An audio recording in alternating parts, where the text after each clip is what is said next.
Bonjour, bon après-midi. Balandignon sur la Étoile Yes TV. En tout cas, on se retrouve encore une fois sur notre rubrique, sur votre rubrique, parce que c'est pour vous qu'on est là. Décryptage politique avec votre frère Francis. Merci à tous ceux-là qui nous appellent pour nous encourager. Merci à tous ceux-là qui nous écrivent, tous ceux-là qui partagent. En tout cas, merci, merci, merci. Vous nous donnez de la force. On est là encore une fois aujourd'hui pour parler. On va parler sur notre armée, l'armée congolaise, les FARDC, Bassalinini. Martin Fayulu a dit que c'est Kabila qui a fait qu'aujourd'hui, que la RDC n'est pas d'armée. De l'autre côté, Félix Tshisekedi dit que j'ai trouvé une armée des clochards. Nos FARDC. On va parler de nos FARDC et on ne va pas hésiter aussi à mentionner la MONUSCO. Je vous ai parlé hier, je vous ai dit hier qu'on allait parler de la MONUSCO. On va parler de la MONUSCO aujourd'hui, qui veut renouveler son mandat en RDC. On va parler de la MONUSCO. Est-ce que la MONUSCO est en train de faire son boulot? On va traiter de tout ça aujourd'hui. Avant qu'on puisse commencer le décryptage politique, je tiens à saluer maman Inès, je tiens à saluer maman Ursule Boteloa, mes salutations à Tantine Hélène, mes salutations à Madame Madeleine, mes salutations à Maman Eugénie Zemanga, Monsieur Kadosh. En tout cas, vous êtes des milliers à nous suivre. Je vous suis reconnaissant.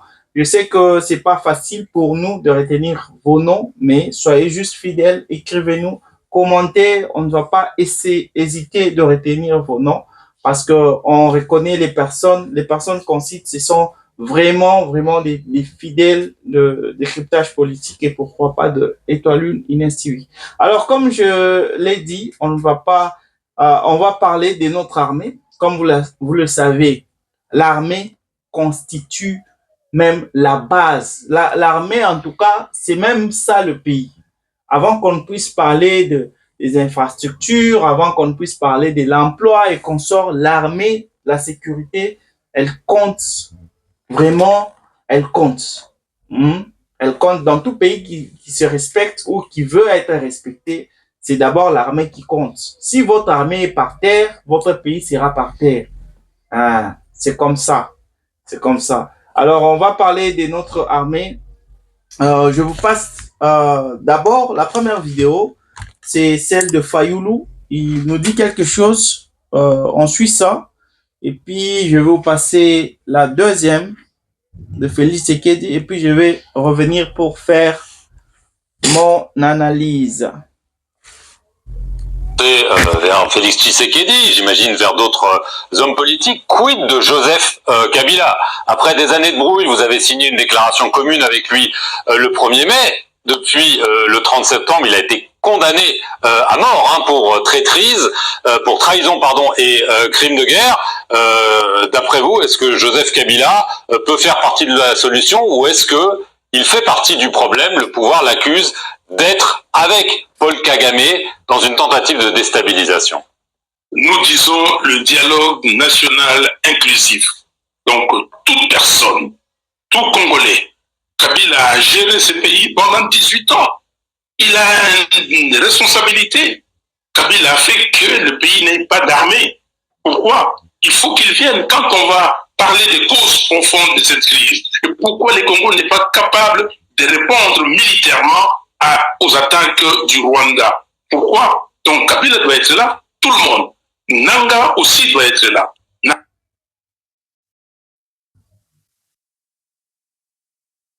Je passe la deuxième vidéo avant que je ne puisse faire mon analyse.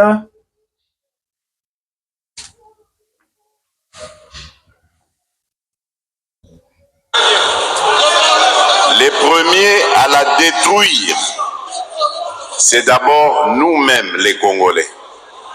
je ne vais pas vous dire ce qu'on fait, mais il suffit de circuler dans les rues de Kinshasa pour comprendre comment nous ne prenons pas soin de ce bien commun qu'est notre ville de Kinshasa.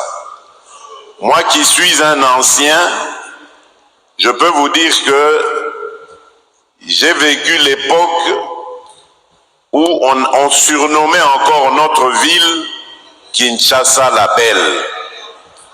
Et toute l'Afrique était d'accord avec ce surnom, Kinshasa la Belle. Cette ville attirait beaucoup d'étrangers.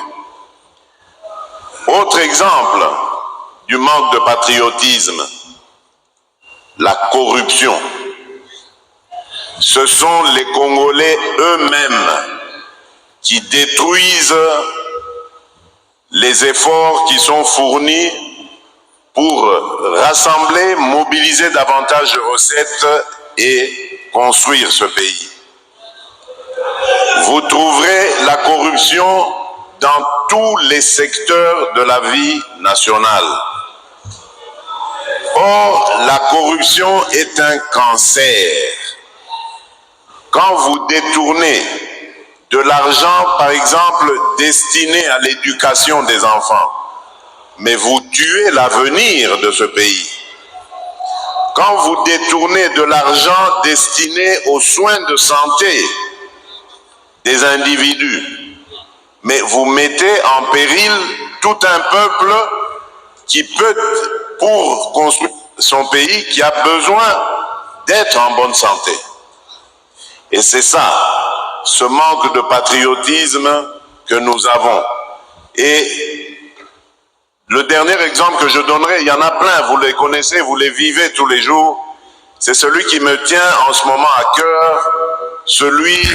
C'est la partie qui nous concerne ici. Hein. Lorsque je suis arrivé à la tête de ce pays, j'ai trouvé une armée, pardonnez-moi l'expression, de clochards.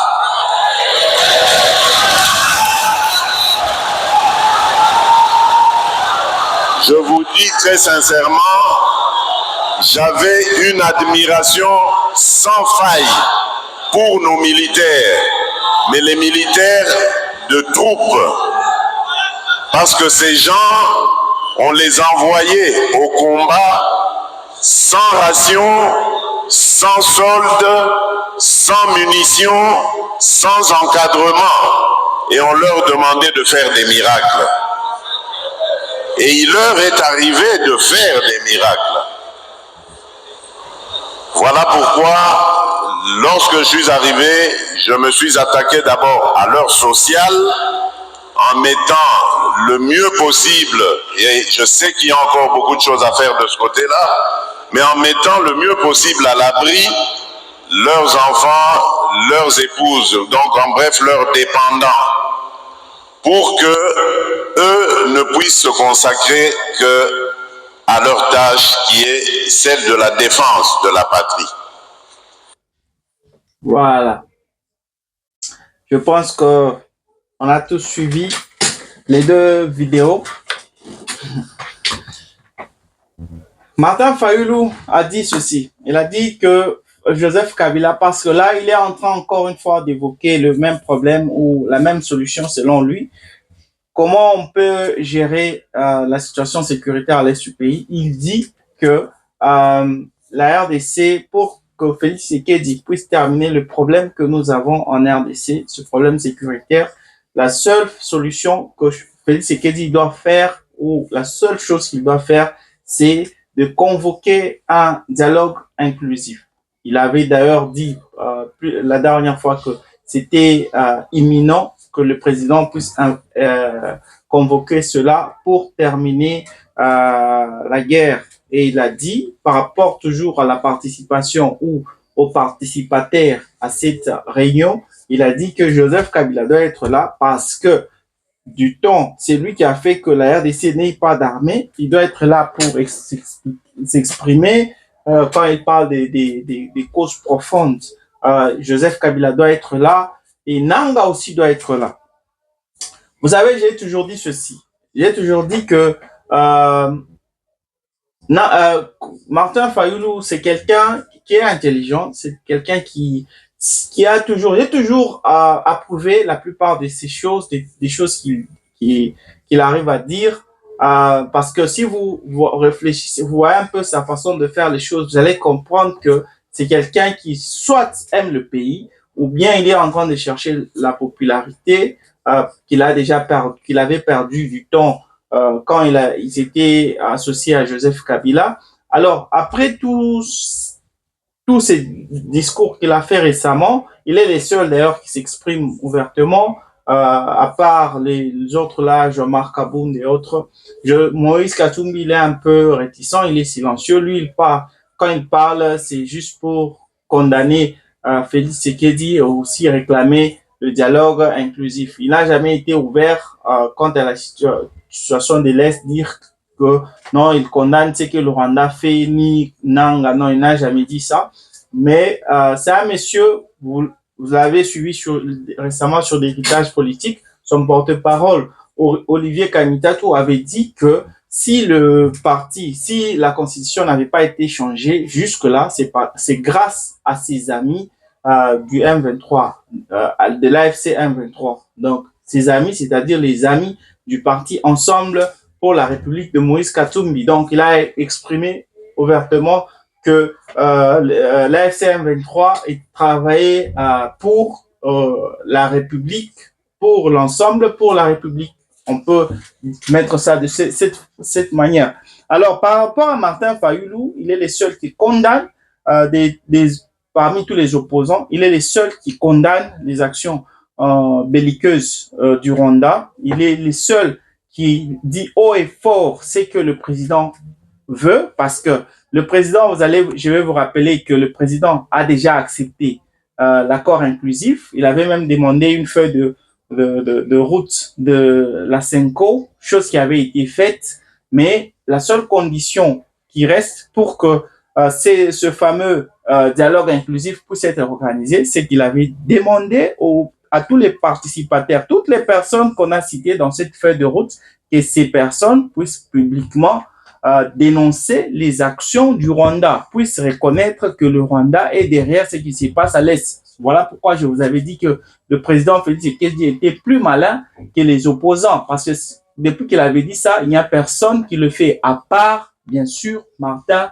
Fayoulou. Il est le seul qui dit ouvertement qui décrit les actions du Rwanda.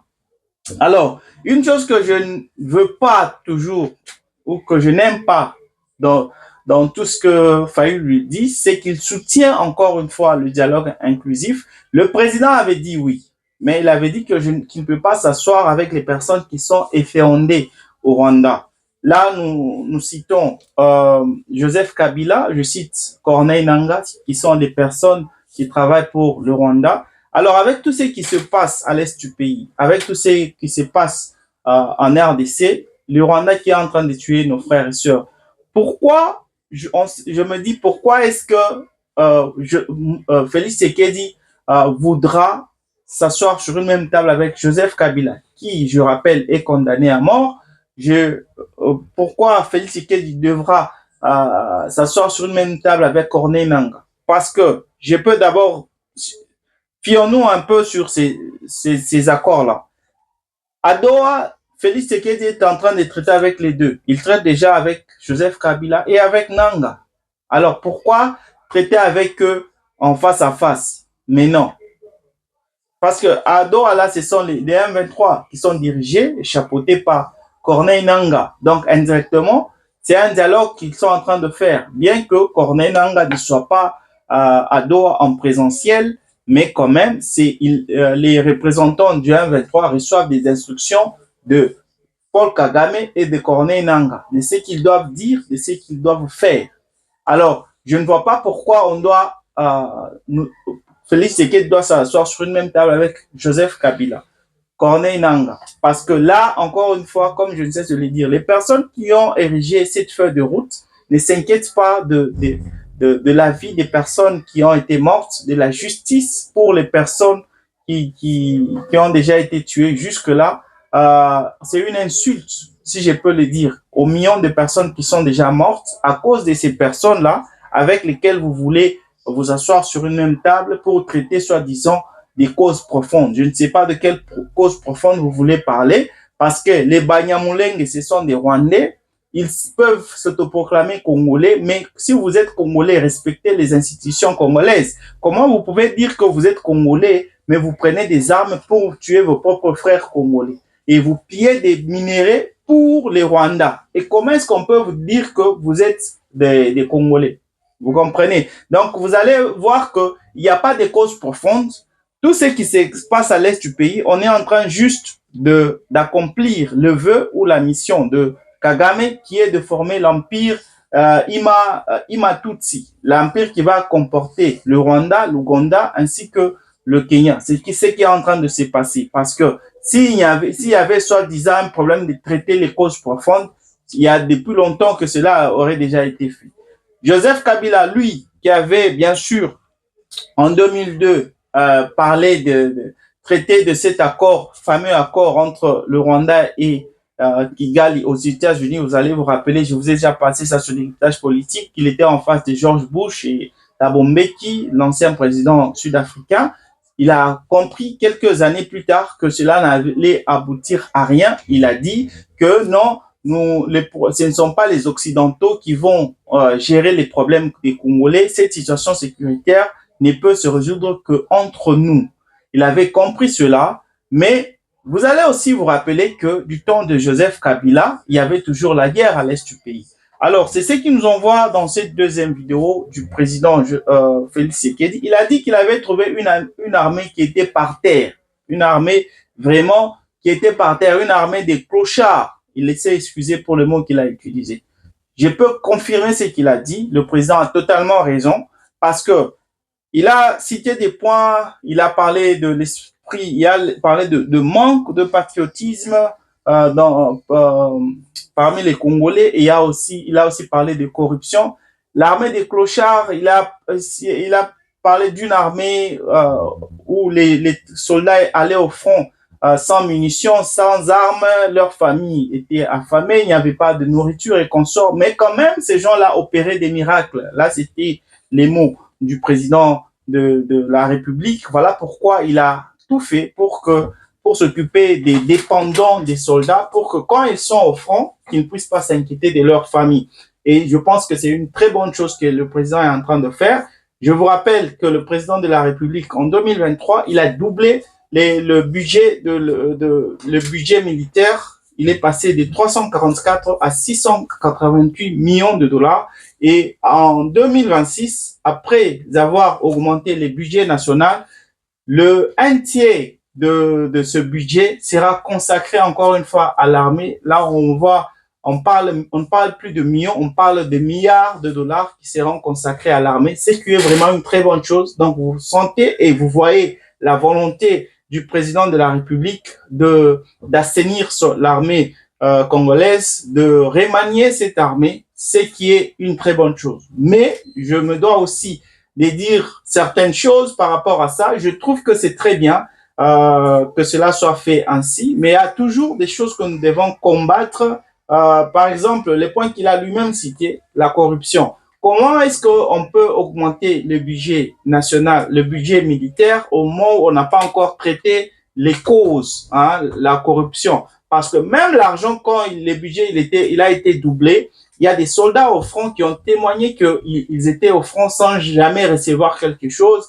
Il y a ceux-là qui allaient sans munitions, il y avait ceux-là qui allaient sans armes. Alors, c'est bien de doubler les budgets, de tripler, de quadrupler, c'est bien tout ça, mais je pense que c'est mieux qu'il y ait une structure, un système que le président va mettre en place pour que l'argent qui sort du gouvernement central de Kinshasa soit, si on sort 100 dollars par exemple, on dit que l'argent qui va sortir de Kinshasa pour aller payer, pour payer le soldat qui est à Goma, c'est 100 dollars, que l'argent qui sort, le 100 dollars là, puisse arriver dans les poches de ce soldat là qui est à l'Est, le 100 dollars, qu'il puisse toucher ça.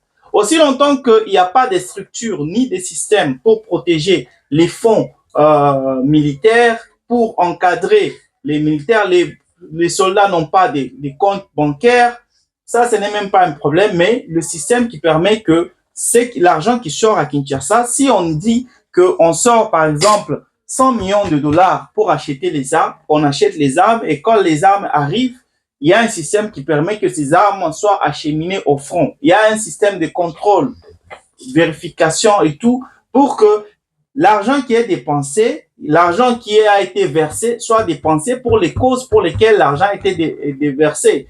Ce n'est pas normal qu'on parle encore une fois de corruption, mais on double l'argent ou on triple l'argent, on quadruple l'argent. C'est juste remplir encore une fois les poches des personnes qui sont corruptibles, les poches des personnes qui commettent la corruption, les personnes qui font assez que ces soldats-là qui sont au front, qui sont prêts à mourir pour la patrie, continuent à mourir affamés au moment où eux remplissent leur poche. Il a aussi parlé de manque de patriotisme, ce qui est vrai.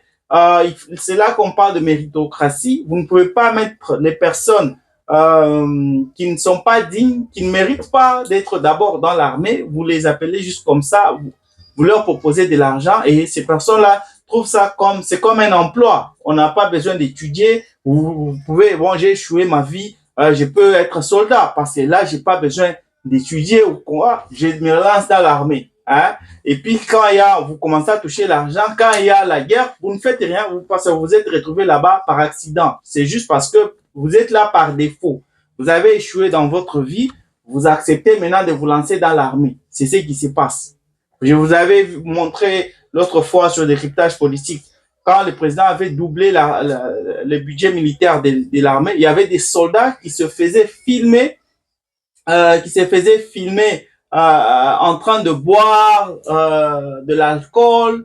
Il disait en tout cas mosala oyo eza kitoko osali na yo eloko te mais tala bambongo. Il était en train de montrer ça à la caméra, tala bambongo. Vous voyez, le manque de patriotisme, ça commence pas avec ces personnes-là, mais à la façon ou à la manière avec laquelle vous faites vos recrutements.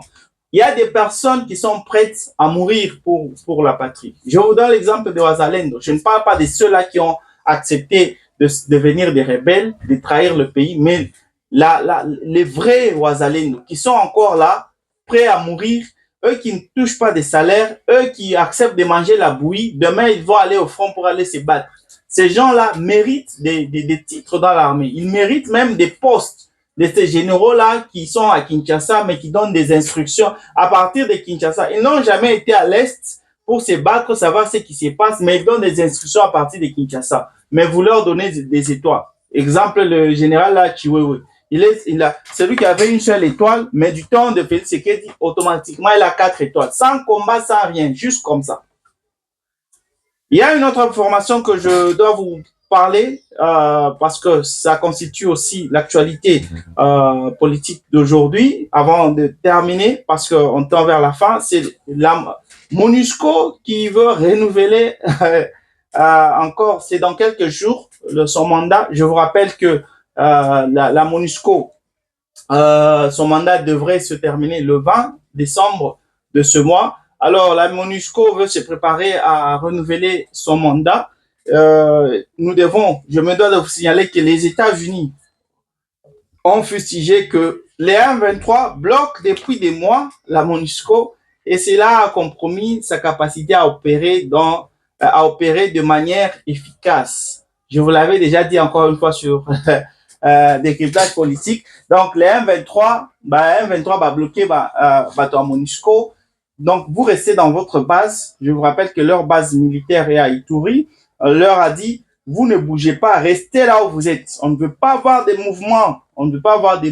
Et la MONUSCO se soumet. La MONUSCO ne peut pas faire autre chose. Voilà pourquoi même les États-Unis ont fustigé cela, disant que c'est les M23 qui empêchent à la MONUSCO de faire son boulot efficacement. Alors, ils sont à quelques jours de renouveler leur mandat. Alors, ils fustigent cela. Ils demandent à ce que les M23 puissent les permettre à ce qu'ils puissent faire leur boulot, qui est de maintenir la paix. Alors, je vais d'ailleurs lire pour vous, j'ai pu écrire pour vous le rôle de la MONUSCO. Le rôle de la MONUSCO. Le premier rôle, c'est la protection des civils. Utilisez tous les moyens nécessaires pour protéger les civils. Le deuxième rôle, c'est la stabilisation. Aider le gouvernement euh, euh, congolais dans ses efforts de stabilisation et de consolidation de la paix. Troisième rôle, c'est l'appui aux activités locales. Soutenir les organisations locales dans la promotion des conflits, dans la prévention plutôt des conflits, la résolution communautaire. Si vous lisez tous les rôles que j'ai cités pour vous, il n'y a rien que la MONUSCO a fait. Parce que utiliser tous les moyens pour prévenir la protection des civils, si la MONUSCO faisait jouer ce rôle-là, on ne parlerait pas des millions de personnes qui étaient déjà mortes à l'est de la RDC. On n'allait pas parler de ça. Parce que la MONUSCO est en RDC depuis les années 2000. Et la MONUSCO est en RDC. Et depuis ces années-là, on ne compte pas en milliers, mais en millions. Donc, la MONUSCO a échoué. La stabilisation de la RDC. Aider le gouvernement congolais dans ses efforts de stabilisation et de consolidation. Le gouvernement fait des efforts pour la stabilisation. Vous allez le voir avec tous les mouvements là qu'on organise. Essayer de, par exemple, en Ituri, là où se trouve la base même militaire de la MONUSCO, le gouvernement fait des échanges de, comment on appelle ça? Échange armes et argent. Je vous avais même passé ça sur décryptage politique. Et on vendait, donc vous donnez votre arme, on vous donne de l'argent. Le gouvernement fait ces efforts-là pour désarmer les troupes, les rebelles qui sont à l'est du pays. Il y avait même des membres des ADF, il y avait quelques membres qui avaient donné quelques armes et ils ont reçu l'argent de la part du gouvernement. La MONUSCO n'a jamais aidé la RDC dans ces mouvements-là. C'est toujours des mouvements que la RDC par elle-même est en train de fournir. Il n'y a pas que ça. Appui aux activités locales. Chaque fois qu'il y a des mouvements pour soutenir les organisations locales dans la prévention des conflits. Récemment, c'était les conflits entre les Wazalendo et les FARDC. Nulle part vous avez vu la MONUSCO intervenir pour chercher à calmer les deux camps. C'était les Wazalendo eux-mêmes et les FARDC qui ont décidé de mettre fin à ces tensions de guerre qu'ils avaient entre eux. C'était eux-mêmes qui se devaient de travailler en paix. Alors, vous allez comprendre que la MONUSCO a échoué. Elle n'a pas échoué aujourd'hui, elle avait échoué depuis longtemps. Vous allez vous rappeler du temps de Joseph Kabila, quand il était arrivé à la fin de son mandat, quand la communauté internationale ne voulait plus de Joseph Kabila. C'était vers les années 2018 que Joseph Kabila avait exigé le retrait total de la MONUSCO d'ici 2020. Mais, fort malheureusement, quand le président Félix Tshisekedi avait pris le pouvoir, il avait dit non, on a encore besoin de la MONUSCO. Donc, il a permis à ce qu'il y ait retrait progressif des troupes de la MONUSCO. Et cela a été effectif depuis 2024. En 2024, il y a quelques bureaux qui ont fermé, quelques troupes qui ont quitté la RDC. Mais au moment où je vous parle, il n'y a rien de cela. On a changé la donne. Au lieu que la MONUSCO puisse quitter la RDC, la MONUSCO veut renouveler encore une fois son mandat en RDC. Pour faire quoi? Parce que elle est là en touriste. Elle est là, pour votre information, on paye ces gens-là par le gouvernement congolais. On parle en millions, 20 millions de dollars qui sont bloqués par le gouvernement congolais chaque fin du mois pour payer ces gens-là à l'est du pays qui ne font rien. Et eux qui dépendent, comment des gens qui ont échoué, ils sont en train d'échouer, mais ils veulent renouveler leur mandat. Comment vous êtes là pour apporter la paix en RDC, la stabilité en RDC, mais vous dites que l'ennemi que vous êtes supposé traquer, éliminer pour protéger la ville, le pays, vous dites que l'ennemi vous met les bâtons dans le roue, vous ne savez pas faire votre boulot parce que l'ennemi vous empêche de faire votre boulot. Et comment vous êtes en train de déclarer votre échec? Mais pourquoi vous voulez encore renouveler votre mandat? Vous voyez? Donc, on se joue de nous, encore une fois, par les États-Unis. La MONUSCO ne fait pas son boulot. La MONUSCO qui a plus de 18 000 soldats, 16 000 soldats et 2 000 qui ne sont pas soldats à l'est du pays, qui est incapable de terminer une guerre depuis plus de 25 ans, depuis qu'elle est venue en RDC. La MONUSCO n'a jamais rien fait. Vous allez vous rappeler du soldat, un militaire, je ne parle même pas des civils, je parle d'un militaire de FARDC qui était, vous allez vous rappeler quand la prise de Goma, il y avait un témoignage d'un soldat, je vous avais d'ailleurs passé ça sur décryptage politique, il a vu qu'il n'avait nulle part où aller parce que les M23 avaient déjà entouré l'aéroport, il ne savait où aller, alors il était à côté de la base militaire de la MONUSCO, il est allé frapper pour qu'on ouvre la porte pour lui, qu'on puisse les protéger. La MONUSCO avait fermé la porte. Pourquoi fermer la porte si vous êtes là pour protéger les personnes? Vous voyez. Donc, vous allez voir que la MONUSCO ne fait rien, mais malheureusement, le président Félix Tshisekedi, qui dépend encore des États-Unis, qui veut toujours que les États-Unis puissent intervenir en RDC, ne peut pas fermer la porte à la MONUSCO. Parce que dire non à la MONUSCO, c'est dire non à Donald Trump. Donc, il refuse les répercussions qui vont s'en suivre. Qu'est-ce que nous pouvons y dire? Qu'est-ce que nous pouvons dire par rapport à ça? Donc, ils vont encore renouveler leur mandat. Mesdames et messieurs, c'était Décryptage politique avec votre frère Francis. Merci pour votre fidélité. Merci d'avoir été des nôtres. On se retrouve demain avec la même force, la même énergie. Bye.